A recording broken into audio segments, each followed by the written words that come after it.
ಇನ್ನು ಕಾಂಗ್ರೆಸ್ ಮತ್ತು RSS ನಡುವಿನ ಸಮರ ಮತ್ತೊಂದು ಎತ್ತರಕ್ಕೆ ಸಾಗ್ತಾ ಇದೆ. ನಿನ್ನೆ ನಡೆದಂಥ ಫ್ರೀಡಂ ಪಾರ್ಕ್ನಲ್ಲಿ ಇನ್ಫ್ಯಾಕ್ಟ್ ಬನ್ನಪ್ಪ ಪಾರ್ಕ್ನಲ್ಲಿ ನಡೆದಂಥ ಒಂದು ವಿಶೇಷ ಕಾರ್ಯಕ್ರಮದಲ್ಲಿ BJPಯ ನಾಯಕ BL ಸಂತೋಷ್ ಅವರು ನೇರವಾಗಿ ಖರ್ಗೆ ಅವರ ಕುಟುಂಬಕ್ಕೆ ಜೊತೆಗೆ ಖರ್ಗೆ ಅವರಿಗೆ ಒಂದಿಷ್ಟು ಸವಾಲನ್ನು ಹಾಕಿದ್ರು. ಅದರಲ್ಲಿ ರಜಾಕಾರನ ಸಮರ್ಥನೆ ಮಾಡ್ಕೋತಾ ಇದ್ದೀರಿ, RSSನ ವಿರೋಧಿಸ್ತಾ ಇದ್ದೀರಿ, RSS ಹೇಗೆ ರಜಾಕಾರರಿಂದ ನಿಮ್ಮನ್ನು ರಕ್ಷಣೆ ಮಾಡ್ತು ಅನ್ನುವಂಥ ಮಾತನ್ನು ಕೂಡ ಹೇಳಿದ್ರು.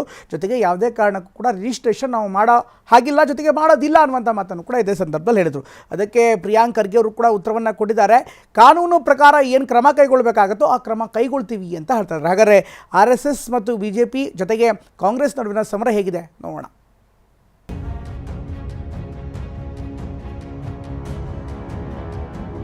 RSS ಅಂತ ಯಾರು ಹೇಳಿದ್ರು? ಇದು ಏನು ಅವ್ರು ಒಬ್ಬರೇ ಇರೋದ ಸಂಸ್ಥೆ ಇಡೀ ಸಮಾಜದಲ್ಲಿ? ಅಲ್ಲೆಲ್ಲಾದ್ರೂ ನಾವು ಬ್ಯಾನ್ ಅಂತ ಬರ್ತಿದೀವ? They cannot be ban. ಕಾರಣ ಯಾಕಂದ್ರೆ ಅವ್ರು ರಿಜಿಸ್ಟರೇ ಆಗಿಲ್ಲ. ನಿಮ್ಮ ರಿಜಿಸ್ಟ್ರೇಷನ್ ಜಗತ್ತಿಗೆ ಒಂದು ಮಾಪದಂಡ ಅಲ್ಲ. ನೀವು ರಿಜಿಸ್ಟ್ರೇಷನ್ ಮಾಡ್ಕೊಂಡು ಅವ್ರು ಅವ್ಯಾರ ಮಾಡ್ತಾ ಇದಾರೆ. ನಿಮ್ಮ ಕುಟುಂಬ ಓಡಬಂತು ಗುಲ್ಬರ್ಗಕ್ಕೆ. ಆ ರಜಾಕಾರನ್ನ ಎದುರಿಸಿದ್ದು RSS ಅವರೇ. ಒಂದು ಭ್ರಮೆನಲ್ಲಿ ಇರಬೇಡಿ ಎಲ್ಲರೂ ಸಹಾಯ ಮಾಡಿದೀರಾ ಅಂತ. ಹಿಂದೂಗಳಿಗೆ ಧೈರ್ಯಕ್ಕೆ ಅಂತ ನಿಂತ್ಕೊಂಡಿದ್ದ ಯಾವನೊಬ್ಬ ಚಡ್ಡಿ ಹಾಕೊಂಡು ನಿಂತಿಲ್ಲ ಅಲ್ಲಿ. ಪರ್ಸನಲ್ ಆಗಿ ತಗೊಂಡವರೆಲ್ಲ ಮೂಲೆ ಗುಂಪಾಗೌಟ ಮಾಡಿ ನನಗೂ ನಾಶ ಮಾಡ್ಬೇಕಂತ ಇದ್ರೆ ಮಾಡಿ. RSS ವರ್ಸಸ್ ಕಾಂಗ್ರೆಸ್ ಸಂಘ ಸಮರ ಮತ್ತಷ್ಟು ತಾರಕಕ್ಕೇರಿದೆ. ಗೃಹ ಸಚಿವ ಪ್ರಿಯಾಂಕ್ ಖರ್ಗೆ ಅಂತೂ RSS ನೋಂದಣಿ ಬಗ್ಗೆ ಪದೇ ಪದೇ ಪ್ರಶ್ನೆ ಮಾಡ್ತಿದ್ದಾರೆ. ಎಲ್ಲಿ ಅಂತಿದ್ದಾರೆ. ಖುದ್ದು RSS ಸರಸಂಘ ಚಾಲಕ ಮೋಹನ್ ಭಾಗವತ್ಗೆ ಪತ್ರ ಬರೆದಿದ್ರು. ಇದೀಗ ಒಂದ್ ಹೆಜ್ಜೆ ಮುಂದೆ ಹೋಗಿ ಕಾಂಗ್ರೆಸ್ ಸರ್ಕಾರ ಕರ್ನಾಟಕ ಸರ್ಕಾರಿ ಆವರಣಗಳು ಮತ್ತು ಸಾರ್ವಜನಿಕ ಆಸ್ತಿಗಳ ಬಳಕೆ ನಿಯಂತ್ರಣ ಮಸೂದೆ 2026 ಮಂಡನೆಗೆ ಸಿದ್ಧತೆ ಮಾಡ್ತಿದೆ. ಈಗಾಗಲೇ ಸಚಿವ ಸಂಪುಟ ಸಭೆಯಲ್ಲೂ ಒಪ್ಪಿಗೆ ಸಿಕ್ಕಿದೆ. ಇದೇ ಅಧಿವೇಶನದಲ್ಲಿ ವಿಧೇಯಕ ಮಂಡನೆಯಾಗಲಿದೆ. ಆದರೆ ಇದು ರಾಜ್ಯ ರಾಜಕೀಯದಲ್ಲಿ ಬಿರುಗಾಳಿ ಎಬ್ಬಿಸಿದೆ. ಅದ್ಯಾವ ಮಟ್ಟಿಗೆ ಅಂದ್ರೆ ಪರೋಕ್ಷವಾಗಿ RSS ಚಟುವಟಿಕೆಗಳನ್ನ ನಿಯಂತ್ರಿಸೋಕೆ ಹುನ್ನಾರ ಅಂತ BJP ಬೆಂಕಿಯುಗುಳುತ್ತಿದೆ.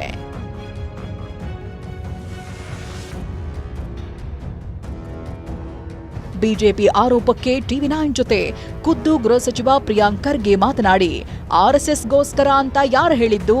ಇಡೀ ಸಮಾಜದಲ್ಲಿ ಅವರೊಬ್ಬರದ್ದೇ ಸಂಘ ಇರೋದಾ? ಬಾನ್ ಅಂತ ಬರ್ದಿದ್ದೀವಾ? ಕಾನೂನು ತಂದ್ರೆ ಕಡಿವಾಣ ಅಂತ ಯಾಕೆ ಅಂದ್ಕೊಳ್ತೀರಿ ಅಂದ್ರು. ಸರ್ಕಾರಿ ಜಾಗದಲ್ಲಿ ಆಮೇಲೆ ಇದು RSS ಅಂತ ಯಾರು ಹೇಳಿದ್ರು? ಇದು RSSಗೋಸ್ಕರ ಅಂತ ಯಾಕೆ ಹೇಳಿದ್ರು? ಇದು ಏನು ಅವ್ರು ಒಬ್ಬರೇ ಇರೋದ ಸಂಸ್ಥೆ ಇಡೀ ಸಮಾಜದಲ್ಲಿ? ಬೇರೆ ಯಾವ ಸಂಸ್ಥೆಗಳೇ ಇಲ್ಲ, ಸಂಘಟನೆಗಳೇ ಇಲ್ವಾ? ಬೇರೆ ಯಾರು ದುರುಪಯೋಗ ಮಾಡೋದಲ್ಲ ಅಂದ್ರೆ ಇವ್ರು ದುರುಪಯೋಗ ಮಾಡ್ತಾ ಇದಾರೆ ಅಂತ ಅರ್ಥನಾ? ಒಂದು ಕಾನೂನು ತಂದ್ರೆ ಇಲ್ಲ ಇದನ್ನ ಕಡಿವಾಣ ಹಾಕಕ್ಕಂತ ಯಾಕೆ ಅನ್ಕೋತಾ ಇದಾರೆ? ಅಲ್ಲೆಲ್ಲಾದ್ರೂ ನಾವು ಬ್ಯಾನ್ ಅಂತ ಬರ್ತಿದೀವ, ನಿಷೇಧ ಅಂತ ಪದ ಯೂಸ್ ಮಾಡಿದೀವ? RSS ನೋಂದಣಿನೇ ಆಗಿಲ್ಲ, ಚಟುವಟಿಕೆ ಹೇಗೆ ನಡೆಸ್ತಿದ್ದೀರಿ ಅಂತ ಗೃಹ ಸಚಿವ ಪ್ರಿಯಾಂಕ್ ಖರ್ಗೆ ಮತ್ತೆ ಪ್ರಶ್ನಿಸಿದ್ರು. ಇದಕ್ಕೆ ತಿರುಗೇಟು ಕೊಟ್ಟಿರೋ BJP ರಾಷ್ಟ್ರೀಯ ಸಂಘಟನಾ ಪ್ರಧಾನ ಕಾರ್ಯದರ್ಶಿ BL ಸಂತೋಷ್ ರಿಜಿಸ್ಟ್ರೇಷನ್ ಅವಶ್ಯಕತೆ ಇಲ್ಲ ಅಂದಿದ್ದಾರೆ. RSS cannot be band. Santosh ಅವರು ಮೋಹನ್ ಭಾಗವತ್ ಅವರು ಹೇಳಿದ್ ನಿಜ. They cannot B band. ಕಾರಣ ಯಾಕಂದ್ರೆ ಅವ್ರು ರಿಜಿಸ್ಟರೇ ಆಗಿಲ್ಲ. ನಿಮ್ಮ ಸಂಸ್ಥೆಯನ್ನು ನಾನು ಬ್ಯಾನ್ ಮಾಡಬೇಕಂದ್ರೆ ನೀವು ರಿಜಿಸ್ಟರ್ ಆಗಬೇಕಲ್ಲ. ನೀವು ರಿಜಿಸ್ಟ್ರೇಷನ್ ಆಗಿಲ್ಲ. ನಾನು ಅದೇ ಕೇಳ್ತಾ ಇರೋದಲ್ಲ, ನಿಮ್ಮದು ಅಧಿಕೃತವಾಗಿ ನೋಂದಣಿನೇ ಆಗಿಲ್ಲ ಅಂದರೆ ನಿಮ್ಮ ಚಟುವಟಿಕೆಗಳು ಹೇಗೆ ನಡೆಸ್ತಾ ಇದ್ದೀರಾ?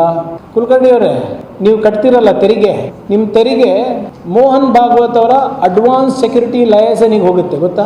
ಇವತ್ತು ಸರ್ಕಾರದ ರಿಜಿಸ್ಟರ್ ಮಾಡ್ಕೊಂಡಿರ್ತಕ್ಕಂಥ ಸಂಸ್ಥೆಗಳು ಆರ್ಥಿಕ ಅವ್ಯವಹಾರದಲ್ಲಿ ಮುಳುಗಿ ಜೈಲನ್ನು ಸೇರ್ತಾ ಇರುವಂತ ಜಾಗಗಳಲ್ಲಿ ಕಳೆದ 100 ವರ್ಷಗಳಲ್ಲಿ ರಿಜಿಸ್ಟರ್ ಮಾಡ್ಕೊಳ್ಳದೆ ತನ್ನನ್ನ ಕೋಟ್ಯಂತರ ಜನರ ವಿಶ್ವಾಸವನ್ನು ಸಂಪಾದಿಸಿ ದೇಶ ಸೇವೆ ಮಾಡ್ತಾ ಇರ್ತಕ್ಕಂಥ ರಾಷ್ಟ್ರೀಯ ಸ್ವಯಂ ಸೇವಕ ಸಂಘ ವಿಭಜನೆಯ ಸಂದರ್ಭದಲ್ಲೂ ಹಿಂದೂಗಳಿಗೆ ಬಂದಿತ್ತು. ಪ್ರಿಯಾಂಕ್ ಖರ್ಗೆ ಅವರೇ, ನಿಮ್ ರಿಜಿಸ್ಟ್ರೇಷನ್ ಜಗತ್ತಿಗೆ ಒಂದು ಮಾಪದಂಡ ಅಲ್ಲ. ನೀವು ರಿಜಿಸ್ಟ್ರೇಷನ್ ಮಾಡ್ಕೊಂಡು ಅವ್ರು ಅವ್ಯಾರ ಮಾಡ್ತಾ ಇದಾರೆ. ಅದರ ರಾಷ್ಟ್ರೀಯ ಸ್ವಯಂ ಸೇವಕ ಸಂಘ ಇಲ್ಲಿರ್ತಕ್ಕಂಥ ಸಾವಿರಾರು ಜನರ ರೀತಿಯಲ್ಲಿ ಕೋಟ್ಯಾಂತರ ಜನರ ನಂಬಿಕೆಯ ಜೊತೆಗೆ ಇವತ್ತು ಕೆಲಸ ಮಾಡ್ತಾ ಇದ್ದಾರೆ, ನಂಬಿಕೆಯ ಜೊತೆಗೆ ಕೆಲಸ ಮಾಡ್ತಾ ಇದ್ದಾರೆ. ಹೈದರಾಬಾದ್ನ ರಜಾಕಾರರ ಹಲ್ಲೆಯನ್ನ ಎದುರಿಸಿ ಮಲ್ಲಿಕಾರ್ಜುನ್ ಖರ್ಗೆಯ ಇಡೀ ಕುಟುಂಬ ಕಲಬುರಗಿಗೆ ಓಡ್ಬಂತು. ಆ ರಜಾಕಾರರನ್ನ ಎದುರಿಸಿದ್ದು RSS ಅಂತ BL ಸಂತೋಷ್ ಹೇಳಿದ್ರು. ಇದಕ್ಕೆ ಕೌಂಟರ್ ಕೊಟ್ಟ ಸಚಿವ ಪ್ರಿಯಾಂಕ್ RSS ರಕ್ಷಣೆಯೇ ಮಾಡಿಲ್ಲ ಅಂದ್ರು. ರಾಜ್ಯಸಭೆಯ ವಿರೋಧ ಪಕ್ಷದ ನಾಯಕರು ಮಲ್ಲಿಕಾರ್ಜುನ್ ಖರ್ಗೆ ಇಡೀ ಕುಟುಂಬ ಹೈದರಾಬಾದಿನ ರಜಾಕಾರರ ಹಲ್ಲೆಯನ್ನ ಎದುರಿಸಿ ಗುಲ್ಬರ್ಗ ಕಡೆ ಓಡ್ ಬಂತು. ಆ ರಜಾಕಾರರನ್ನ ಎದುರಿಸಿದ್ದು RSS ನವರೇ. ನಾನು ಗೃಹ ಮಂತ್ರಿಗಳಿಗೆ ಹೇಳ್ತೀನಿ, ನಿಮ್ ಪೊಲೀಸ್ನವರು ಅಲ್ಲ, ನಿಮ್ಮ ವಂಶಸ್ಥರು ಅಲ್ಲ. ಆ ರಜಾಕಾರನ ಎತ್ತಿದ್ದು, ಆ ರಜಾಕಾರನ ಎದುರಿಸಿದ್ದು ಇದೇ RSS ನವರು.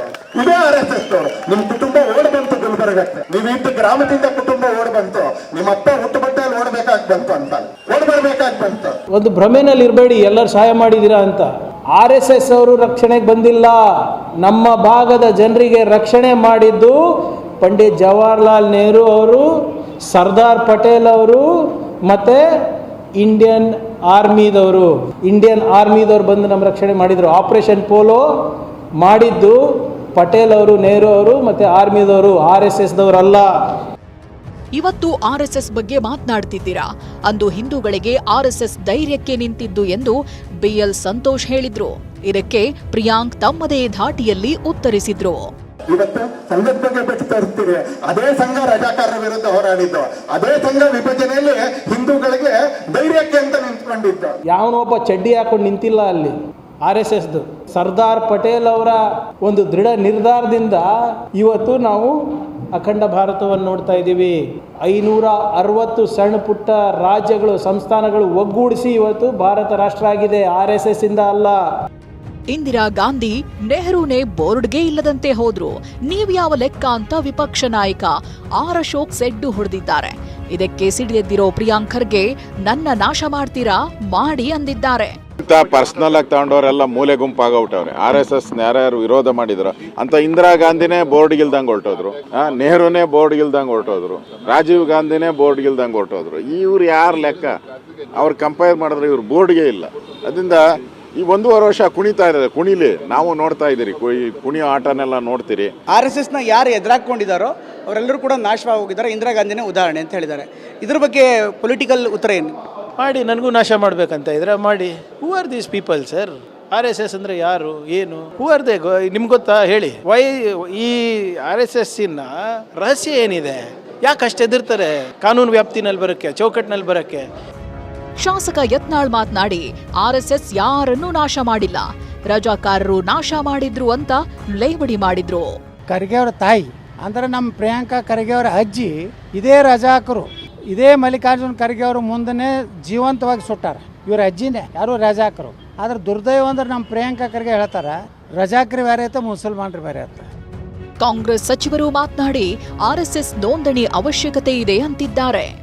ಇವರು ಅಷ್ಟೊಂದು ದೊಡ್ಡ ಸಂಘಟನೆ ಇರೋಂಥ ಸಾವಿರಾರು ಮಂದಿ, ಲಕ್ಷಾಂತರ ಮಂದಿ ಹೊಂದಿರತಕ್ಕಂಥ ಒಂದು ಸಂಘಟನೆ, ಅದಕ್ಕೆ ಹಗ್ಗ ಮೂಗ್ದಾರ ಇಲ್ಲ ಅಂದರೆ ಹೆಂಗೆ? ಎಲ್ಲ ಇರಬೇಕಲ್ವಾ? ಹಗ್ಗನೂ ಇರಬೇಕು, ಮೂಗ್ದಾರನೂ ಇರಬೇಕು, ಕಾನೂನಿನ ಕಟ್ಟುಪಾಡುಗಳು ಇರಬೇಕು, ವ್ಯವಸ್ಥಿತವಾಗಿ ಹೋಗಬೇಕು. ನೋಂದಣಿ ಆಗಲಿಲ್ಲ ಅಂದ್ರೆ ಮುಂದೆ ನಾವು ಬಿಡಂಗಿಲ್ಲ, ನೋಂದಣಿ ಮಾಡಲೇಬೇಕು. ಯಾಕೆ ಬೆಂಗಳೂರೊಳಗೆ BBMP ಒಳಗೆ ಒಂದು ನಾಯಿ ಸಾಕಿದ್ರೆ ಅದಕ್ಕೆ ನೋಂದಣಿ ತಗೋಬೇಕು, ಅದಕ್ಕೊಂದು ಟ್ಯಾಗ್ ಕಟ್ಟಬೇಕು.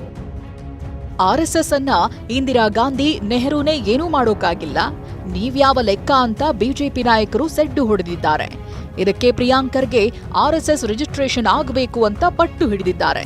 ವಿಧೇಯಕದ ಮೂಲಕ ಸರ್ಕಾರ ಸಂಘದ ಚಟುವಟಿಕೆಗಳ ವೇಗಕ್ಕೆ ಬ್ರೇಕ್ ಹಾಕ್ತಿದೆ. ಇದು ಮುಂದೆ ಯಾವ ಸ್ವರೂಪಕ್ಕೆ ತಿರುಗುತ್ತೋ ಕಾದು ನೋಡಬೇಕಿದೆ. Bureau report TV9.